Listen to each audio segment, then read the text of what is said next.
सावन का महीना, हरियाली, ठंडी हवाएं और आसमान से बरसती बारिश की बूंदें मानो धरती को शिव के रंग में रंग रही हो। गांव की गलियों में जब साड़ी में लिपटी महिलाएं मंदिरों की ओर हाथ में पूजा की थाली लिए बढ़ती है, तो एक सवाल हर किसी के मन में आता है, आखिर सावन में महिलाएं शिव जी की इतनी विशेष पूजा क्यों करती हैं?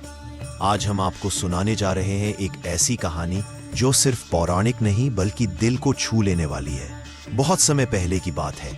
माता पार्वती ने शिव जी को पति रूप में प्राप्त करने के लिए कठोर तप किया था।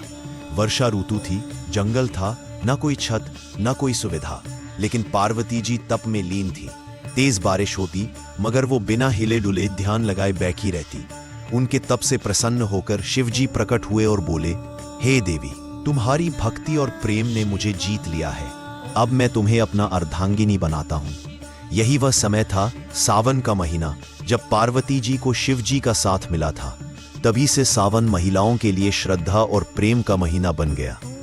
माना जाता है कि सावन सोमवार को व्रत रखने से शिव जी शीघ्र प्रसन्न होते हैं। अविवाहित कन्याएं मनचाहा वर पाने के लिए यह व्रत करती हैं और विवाहित महिलाएं पति की लंबी उम्र और सुखी वैवाहिक जीवन के। सोचिए, एक महीने तक लगातार हर सोमवार को उपवास, पूजा, जलाभिषेक और शिव नाम का जाप।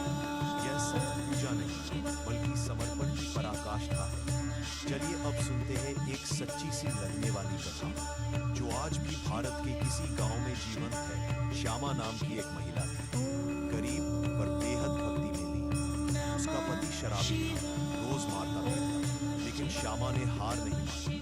सावन का महीना आया और उसने कसम खाई कि इस बार पूरे महीने शिव जी की पूजा करेगी, बिना किसी शिकायत, बिना किसी डर के।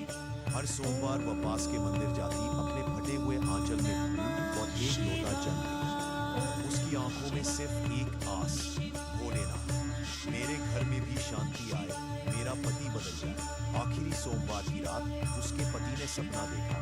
एक साधु ने आकर कहा, तेरी पत्नी के आंसुओं ने कैलाश तक हिला दिया।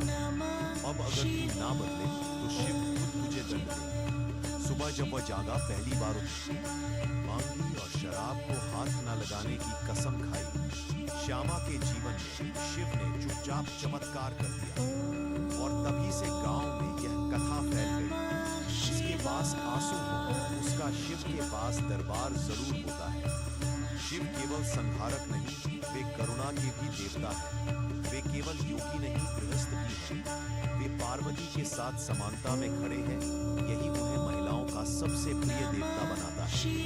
सावन में महिलाएं जब शिवलिंग पर जल चढ़ाती हैं, तो वे केवल पूजा नहीं कर रही होती, बल्कि एक संबंध निभा रही होती है। उस विश्वास का, उस प्रेम का, जो पार्वती और शिव के बीच था। आज भी चाहे शहर हो या गांव, मंदिर हो या घर का कोना, सावन आते ही महिलाएं शिव में अपने जीवन का उत्तर ढूंढती हैं। उनके गीतों में शिव है, उनके व्रतों में शिव है, उनके आंसुओं में भी शिव है और उनके मुस्कुराते चेहरे में भी। तो अगली बार जब आप सावन में किसी महिला को शिवलिंग पर जल चढ़ाते हुए देखें, तो याद रखें, केवल एक पूजा नहीं कर रही, वे अपनी आत्मा की आवाज शिव तक पहुंचा रही है। हर हर महादेव। अगर आपको ये कथा पसंद आई हो तो लाइक करें, शेयर करें और सब्सक्राइब करना ना भूलें। धन्यवाद।